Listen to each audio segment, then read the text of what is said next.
The changing world order. The times ahead will be radically different from those that we've experienced in our lifetimes, though similar to many times before. How do I know that? Because they always have been.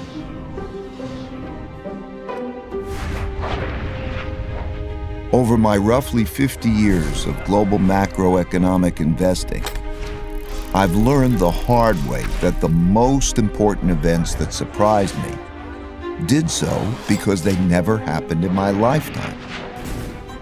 These painful surprises led me to study the last 500 years of history for similar situations, where I saw that they had indeed happened many times before, with the ups and the downs of the Dutch,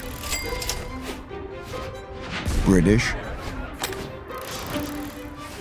and U.S. empires. And every time they did, it was a sign of the changing world order. This study taught me valuable lessons that I'm going to pass along to you here in a distilled form. You can find the comprehensive version in my book, Principles for Dealing with the Changing World Order. Let me begin with a story that brought me to this point, about how I learned to anticipate the future by studying the past.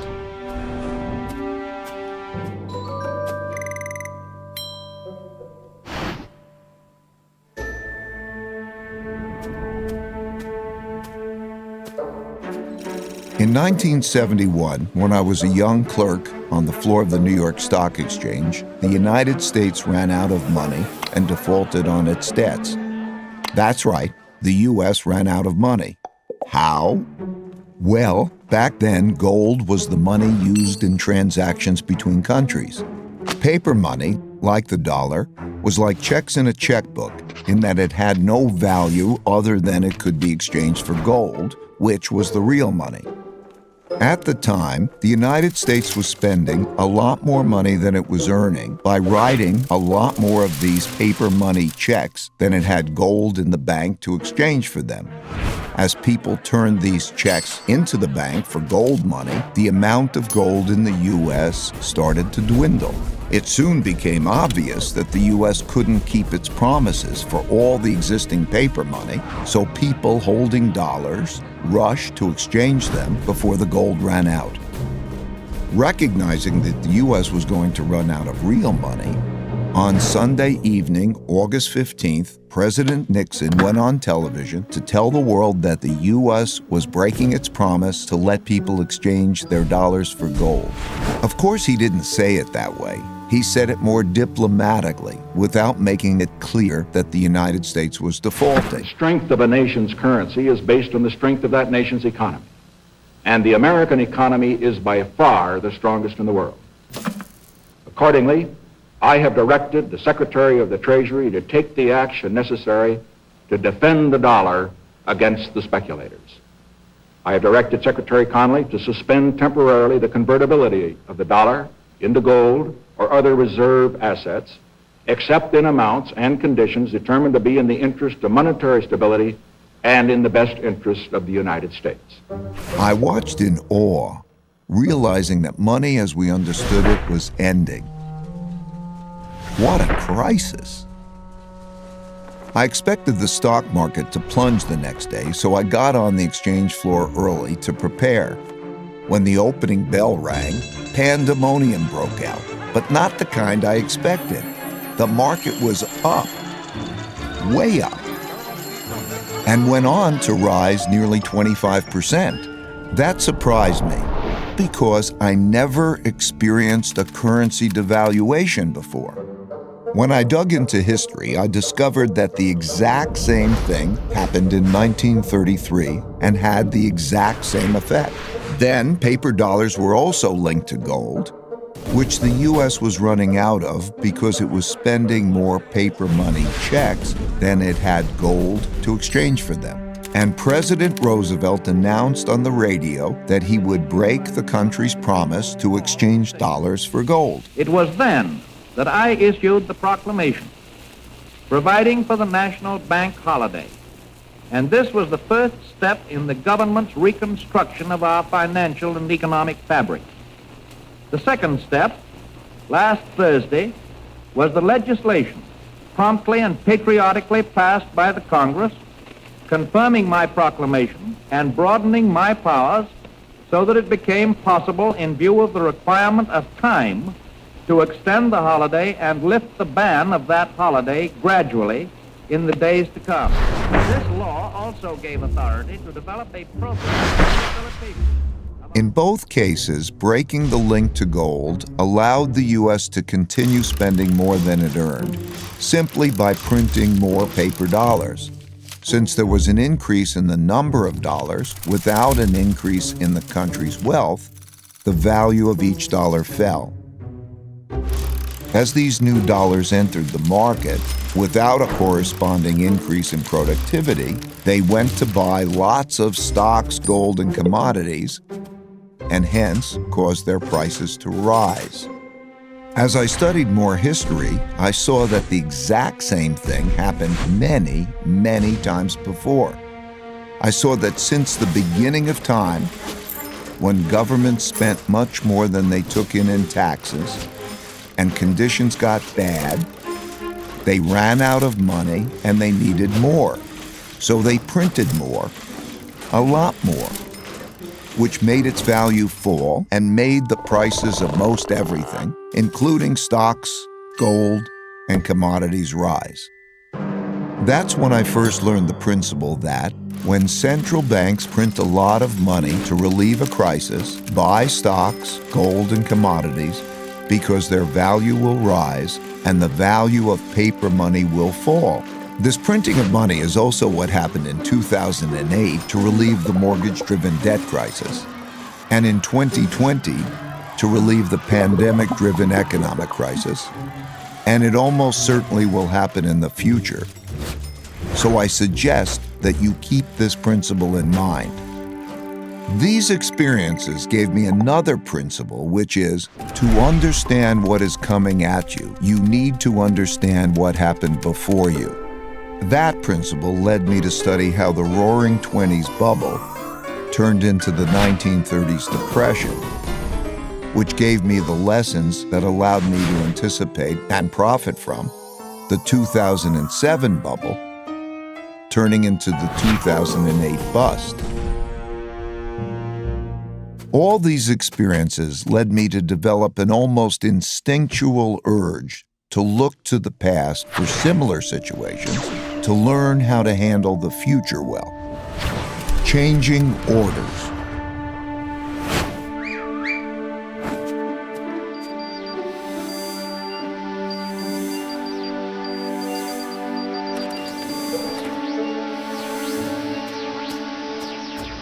Over the last few years, 3 big things that hadn't happened in my lifetime prompted me to do this study. First, countries didn't have enough money to pay their debts, even after lowering interest rates to 0, so their central banks began printing lots of money to do so. Second, big internal conflicts emerged due to growing gaps in wealth and values. This showed up in political populism and polarization between the left, who want to redistribute wealth, and the right, who want to defend those holding the wealth. And third, increasing external conflict between a rising great power and the leading great power, as is now happening with China and the United States. So I looked back. I saw that all these had happened together before, many times, and nearly always led to changing domestic and world orders. The last time this sequence happened was from 1930 to 1945. What exactly is an order, you might ask? It's a governing system for people dealing with each other. There are internal orders for governing within countries, typically laid out in constitutions. And there is a world order for governing between countries, typically laid out in treaties. Internal orders change at different times than world orders, though whether within or between countries, these orders typically change after wars. Civil wars within countries, international wars between countries. They happen when revolutionary new forces defeat weak old orders. For example, the U.S. internal order was laid out in the Constitution in 1789 after the American Revolution, and it is still operating today, even after the American Civil War. Russia got rid of its old order and established a new one with the Russian Revolution in 1917, which ended in 1991 with a relatively bloodless revolution. China began its current internal order in 1949 when the Chinese Communist Party won the Civil War. You get the idea. The current world order, commonly called the American World Order, formed after the Allied victory in World War II, when the U.S. emerged as the dominant world power. It was set out in agreements and treaties for how global governance and monetary systems work. In 1944, the New World Monetary System was laid out in the Bretton Woods Agreement and established the dollar as the world's leading reserve currency. A reserve currency is a currency that is commonly accepted around the world, and having one is a key factor in a country becoming the richest and most powerful empire. With a new dominant power and monetary system established, a new world order begins. These changes take place in a timeless and universal cycle that I call the Big Cycle. I'll start with a quick overview, then give you a more complete version, and then direct you to my book if you want more. As I studied the 10 most powerful empires over the last 500 years and the last 3 reserve currencies, it took me through the rise and decline of the Dutch Empire and the guilder, the British Empire and the pound, the rise and early decline in the United States Empire and the dollar, and the decline and rise of the Chinese Empire and its currencies, as well as the rise and decline of the Spanish, German, French, Indian, Japanese, Russian, and Ottoman empires, along with their significant conflicts, as measured in this chart. To understand China's patterns better, I also studied the rise and fall of Chinese dynasties and their monies back to the year 600. Because looking at all these measures at once can be confusing, I'll focus on the 4 most important ones: the Dutch, British, US, and Chinese. You'll quickly notice the pattern. Now let's simplify the form a bit. As you can see, they transpired in overlapping cycles that lasted about 250 years, with 10 to 20-year transition periods between them. Typically, these transitions have been periods of great conflict because leading powers don't decline without a fight. So how am I measuring an empire's power? In this study, I used 8 metrics. Each country's measure of total power is derived by averaging them together. They are education, inventiveness and technology development, competitiveness in global markets, economic output, share of world trade, military strength, the power of their financial center for capital markets, and the strength of their currency as a reserve currency. Because these powers are measurable, we can see how strong each country is now, was in the past, and whether they're rising or declining. By examining the sequences from many countries, we can see how a typical cycle transpires. And because the wiggles can be confusing, we can simplify it a bit to focus on the pattern of cause-effect relationships that drive the rise and decline of a typical empire.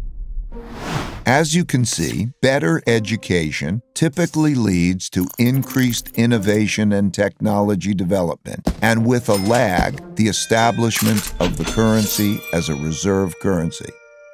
You can also see that these forces then declined in a similar order, reinforcing each other's decline.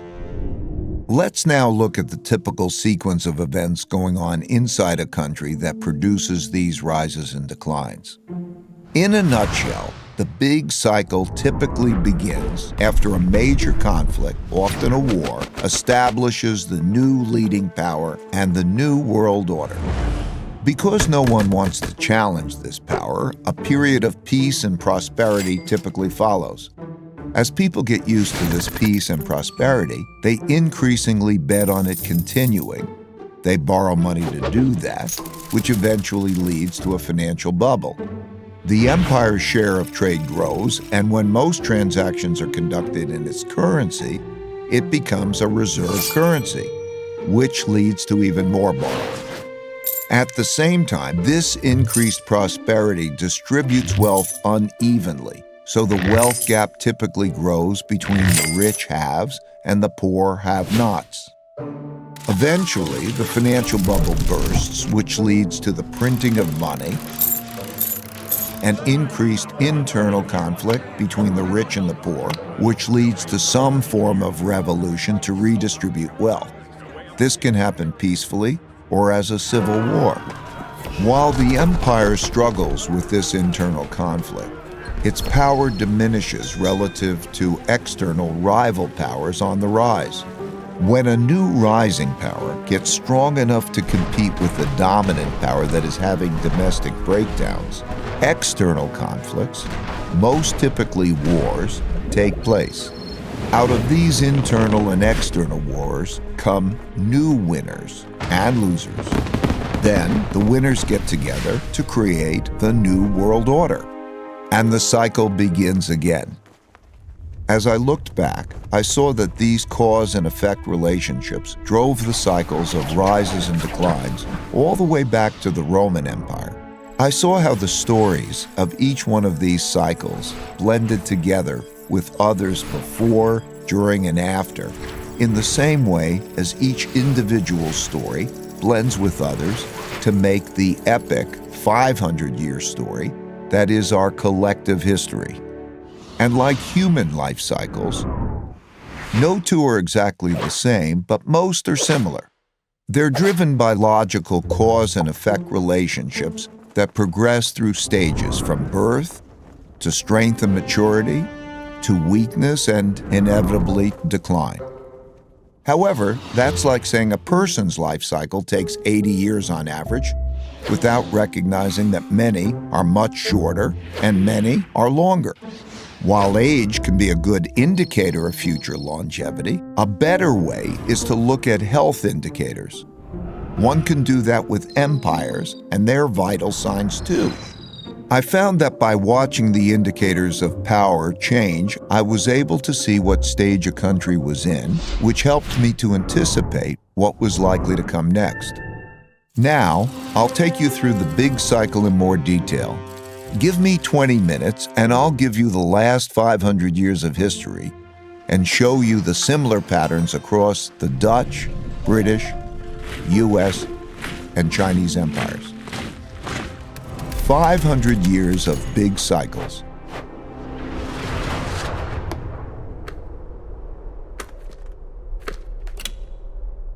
I'm going to describe the typical cycle by dividing it into 3 phases: the rise, the top, and the decline. The rise. Successful new orders that rise, both internal and external, are typically started by powerful revolutionary leaders doing 4 things. First, they win power by gaining more support than the opposition. Second, they consolidate power by converting, weakening, or eliminating the opposition so they don't stand in their way. Third, they establish systems and institutions that make the country work well. And fourth, they pick their successors well, or create systems that do that. Because a great empire requires many great leaders over several generations.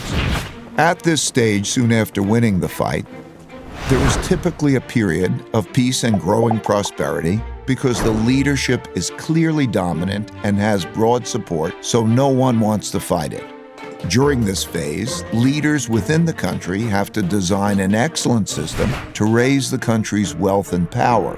First and foremost, to be great, they must have strong education. which is not just teaching knowledge and skills, but also strong character, civility, and work ethic.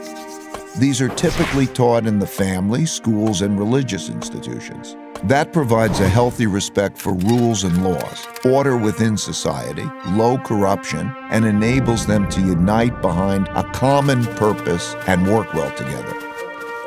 As they do this, they increasingly shift from producing basic products to innovating and inventing new technologies. For example, the Dutch rose to defeat the Habsburg Empire and become superbly educated. They became so inventive that they came up with a quarter of all major inventions in the world, the most important of which was the invention of ships that could travel around the world to collect great riches, and the invention of capitalism, as we know it today, to finance those voyages. They, like all leading empires, enhanced their thinking by being open to the best thinking in the world.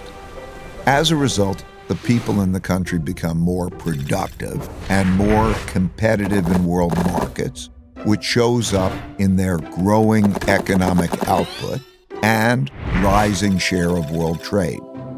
You can see this happening now as the U.S. and China are roughly comparable in both their economic outputs and their shares of world trade.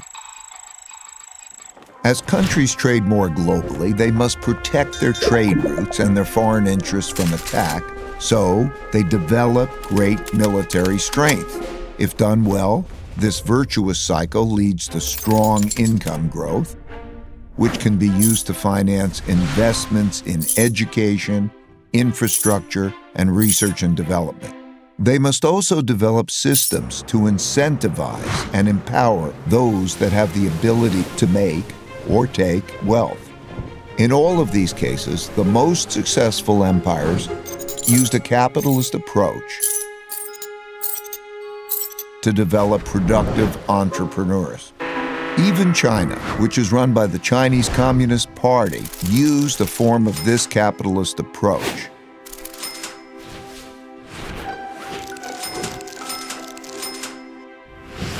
Deng Xiaoping, when asked about this, said, "It doesn't matter if it's a white cat or a black cat, as long as it catches mice. And it's glorious to be rich." To do this well, they must develop their capital markets. Most importantly, their lending, bond, and stock markets.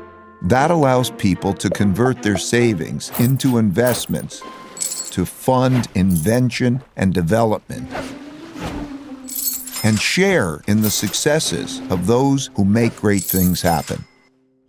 The Dutch created the first publicly listed company, the Dutch East India Company, and the first stock market to fund it, which were integral parts of the system that produced massive wealth and power. As a natural consequence, the greatest empires developed the world's leading financial centers for attracting and distributing the world's capital. Amsterdam was the world's financial center when the Dutch were preeminent. London, when the British were on top. New York is now. And China is quickly developing its financial centers. Most importantly, the capitalists, the governments, and the military must work together. Not only did the Dutch work well together, they were one and the same. The Dutch East India Company was granted a trade monopoly from the government and had its own officially sanctioned military to go out into the global markets to make and take wealth. The British followed with the British East India Company and had a similar coordination of their government, business, and military operations. The U.S. military-industrial complex followed suit, as does the Chinese system today. As the country becomes the largest international trading empire, its transactions can be paid with its currency, making it the preferred global medium of exchange. And because their currency is so widely accepted and frequently used, people around the world want to save in it, making it the preferred storehold of wealth, and thus the world's leading reserve currency. The guilder was the world's main reserve currency when the Dutch led world trade, the pound was when the British led, and the dollar has been since the US led. Naturally, China's currency is increasingly being used as a reserve currency. Having a reserve currency enables the empire to borrow more than other countries. That advantage is huge. Think about it. People all over the world are eager to save and hence lend back their currency to the empire. Countries without a reserve currency don't have that.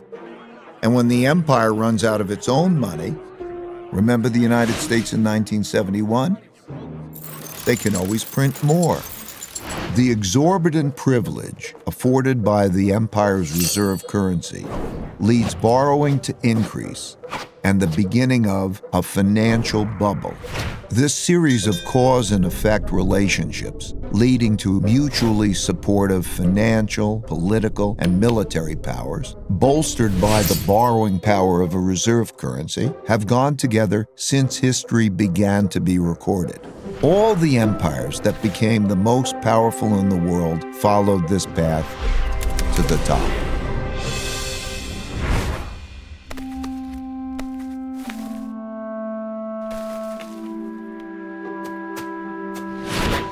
While in the top phase, most of these strengths are sustained, embedded within the fruits of their success are the seeds of their decline. As a rule, as people in these rich and powerful countries earn more, that makes them more expensive and less competitive relative to people in other countries who are willing to work for less. At the same time, people in other countries naturally copy the methods and technologies of the leading power, which further reduces the leading power's competitiveness. For example, British shipbuilders had less expensive workers than Dutch shipbuilders. So they hired Dutch designers to design better ships that were built by less expensive British workers, making them more competitive, which led the British to rise and the Dutch to decline. Also, as people become richer, they tend not to work as hard. They enjoy more leisure, pursue the finer and less productive things in life, and at the extreme become decadent. Values change from generation to generation during the rise to the top, from those who had to fight to achieve wealth and power to those who inherited it. They're less battle-hardened, steeped in luxuries, and accustomed to the easy life, which makes them more vulnerable to challenges. The golden era of the Dutch Empire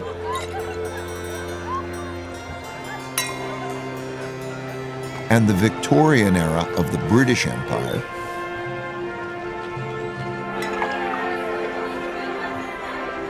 were such high prosperity periods like this. As people get used to doing well, they increasingly bet on the good times continuing and borrow money to do that, which grows into financial bubbles. Naturally, the financial gains come unevenly, so the wealth gap grows. Wealth gaps are self-reinforcing because rich people use their greater resources to reinforce their powers. For example, they give greater privileges to their children, like better education, and they influence the political system to their advantage. This causes the gaps in values, politics, and opportunities to grow between the rich haves and the poor have-nots. Those who are less well-off feel the system is unfair, so resentments grow. But as long as the living standards of most people are still rising, these gaps and resentments don't boil over into conflict. Having the world's reserve currency inevitably leads to borrowing excessively and contributes to the country building up large debts with foreign lenders.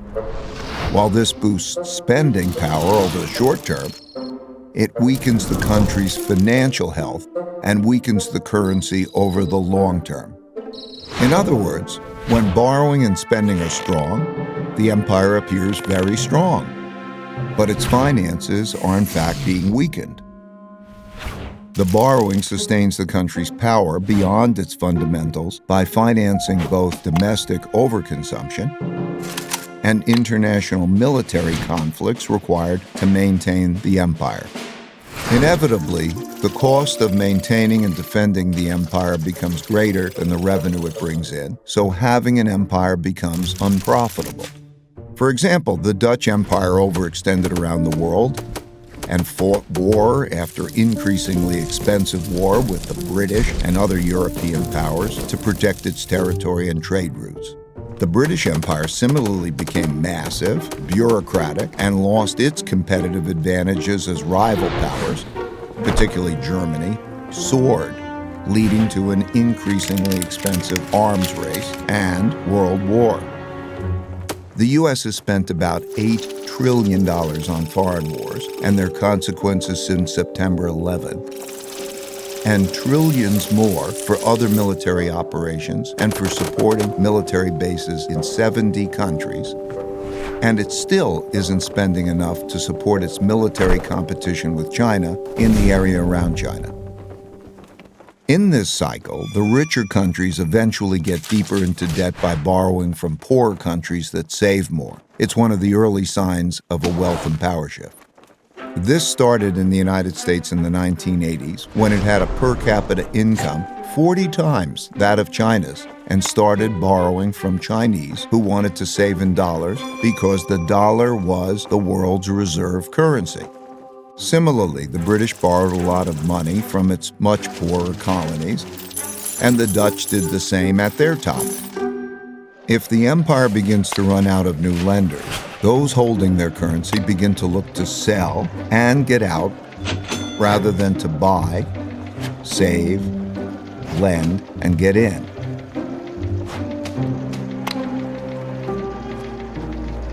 And the strength of the empire begins to decline. The decline.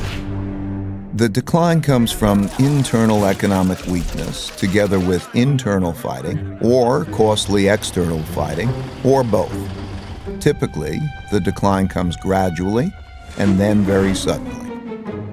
When debts become very large and there is an economic downturn and the empire can no longer borrow the money necessary to repay its debts, the financial bubble bursts.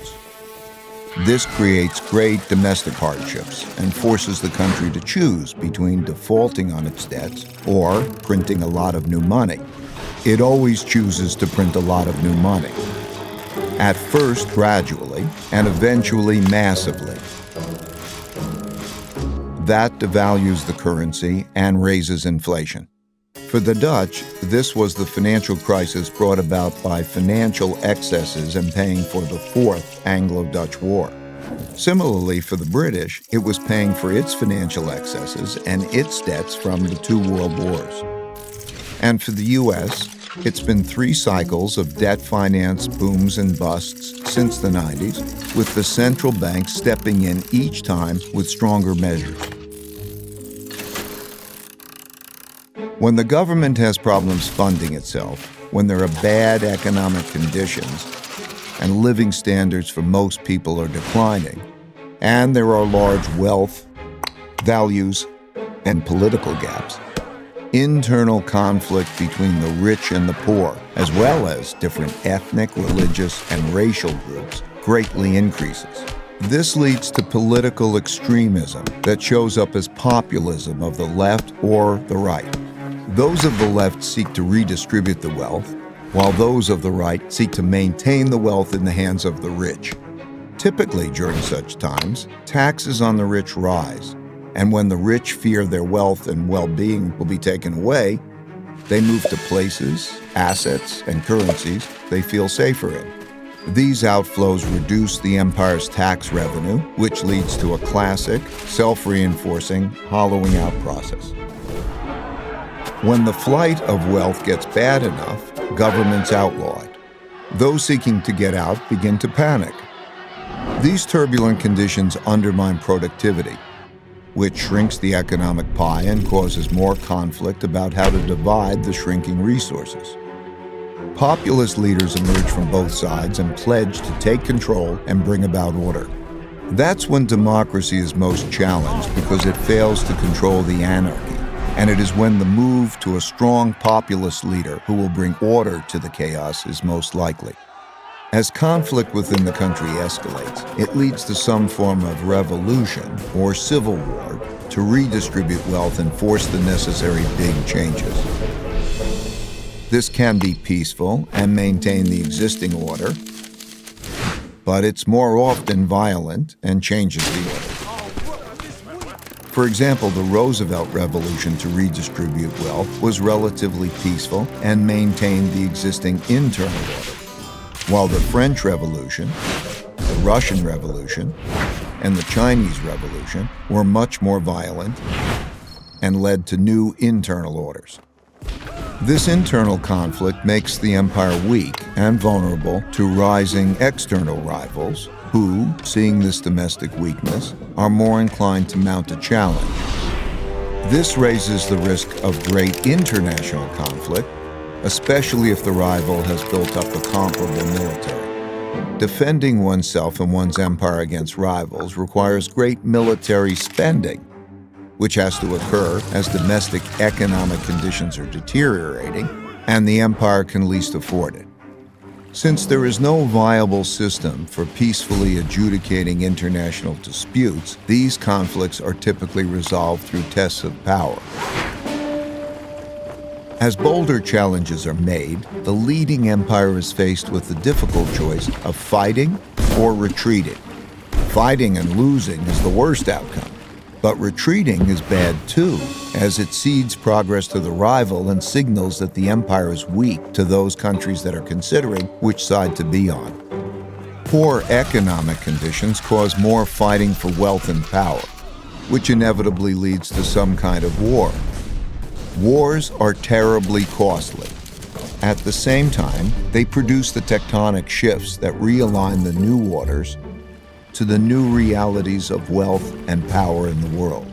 When those holding the reserve currency and debt of the declining empire lose faith and sell them, that marks the end of its big cycle. Of the roughly 750 currencies that existed since 1700, less than 20% now exist, and all of them have been devalued. For the Dutch, this happened after their defeat in the Fourth Anglo-Dutch War, when they weren't able to repay the massive debts they built up during it. This led to a run on the Bank of Amsterdam and a desperate sell-off, forcing massive money printing, which devalued the currency and the empire into irrelevance. For the British, this happened after World War II, when despite their victory, they could not repay the massive debts they borrowed to fund their war effort. This led to a series of money printing, devaluations, and sell-offs in the British pound as the US and the dollar emerged dominant and created a new world order. At the time of this recording, the United States hasn't yet reached this point. While it has massive debt, spends more than it earns, and funds this deficit with more borrowing and printing huge amounts of new money, the big sell-off in dollars and dollar debt hasn't yet begun. And while there are great internal and external conflicts occurring for all the classic reasons, they've not yet crossed the line to become wars. Eventually, out of these conflicts, whether they're violent or not, come new winners who get together and restructure the losers' debts and political systems and establish the new world order. Then the old cycle and empire ends and the new one begins, and they do it all over again. That's a lot of detail I just threw at you to paint a picture of how the typical big cycle transpires. Of course, not all of them transpire in exactly this way, but most largely do. So much so that it seems like the stories of rises and declines stay essentially the same, and the only things that change are the clothes the characters wear and the technologies they use. So, where are we heading?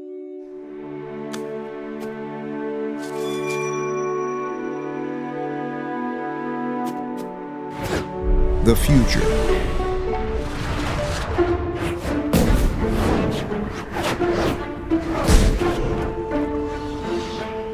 Most empires have their time in the sun and inevitably decline. Reversing a decline is difficult because that requires undoing a lot that's already been done, but it's possible. By looking at these indicators, it's pretty easy to see which stage of the big cycle an empire is in, how fit it is, and whether its condition is improving or worsening, which can help one estimate how many years it has left. Still, these estimates aren't precise, and the cycle can be extended if those in charge pay attention to their vital signs and improve them. For example, knowing that a person is 60 years old, how fit they are, whether they smoke or not, and a few other basic vital signs, one can estimate the person's longevity. One can do that with empires and their vital signs too. It won't be precise, but it will be broadly indicative and give clear direction on steps to take to increase longevity. It's most often the case that a nation's greatest war is with itself over whether or not it can make the hard decisions needed to sustain success. As for what we need to do, it comes down to just two things: earn more than we spend and treat each other well. All other things I mentioned, strong education, inventiveness, being competitive, and all the rest, are just ways of getting at these two things. It's easy to measure if we're doing them. So like people who want to get fit, let's get on the program and improve our vitals. Let's do that individually and collectively. My goal for sharing this picture of how the world works and a few principles for dealing with it well is to help you recognize where we are and the challenges we face, and to make the wise decisions needed to navigate these times well.